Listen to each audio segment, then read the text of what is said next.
live look south there tonight. All right, new tonight, a film crew from Japan hits the valley this month, hoping to discover new truths in an old mystery. As Carrie Pena reports, even after 10 years, the Phoenix Lights are still raising questions all around the world. In the 10 years since Tim Lee saw the object he drew in these pictures, it was in this V pattern of the 5 lights, with the one light in the front and on the side, like a perfect V coming at us. His story hasn't changed. It's not a story.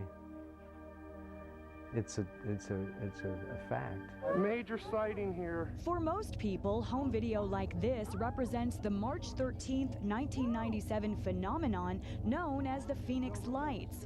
But Tim Lee... This thing went directly over my house. So we got to see it in its, actual state.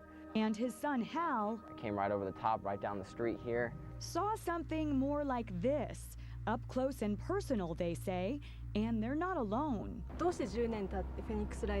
Journalists from all over the world came to Phoenix in the months after the event. And now, 10 years later, they're still coming. This crew is from Japan, where they take UFO reports seriously.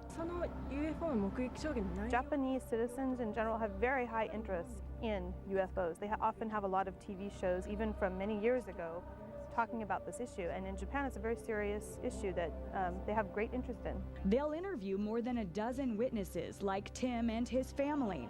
Some have never spoken publicly about what they saw that night, but they all share a remarkably similar visual memory. It came down from Prescott. It was really high altitude, and then, just a couple miles away, all of a sudden it started dropping down, and the next thing you know, it was coming right down our street. It was about the size of a football field, but I couldn't tell what shape it was because it was so big. I couldn't see the entire perimeter of the craft. I couldn't see what shape it was because it was just, boom, right over us. And as it got closer and closer, we kept thinking, well, what is this thing?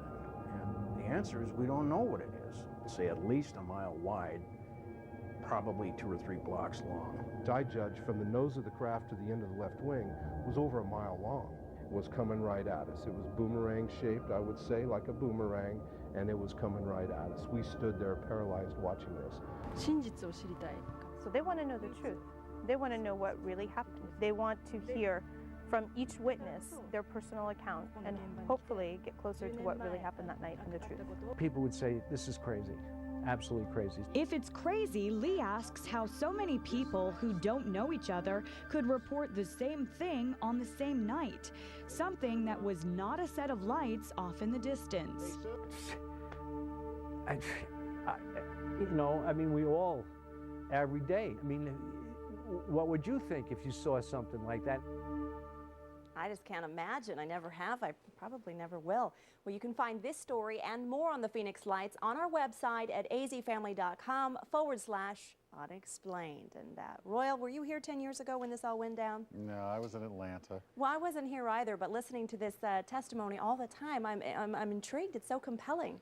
All I can say is thank goodness for the Phoenix Lights, or we wouldn't have any tourism industry here because there's nothing else to do in Arizona. And it's a lot of good material for our show. Very good.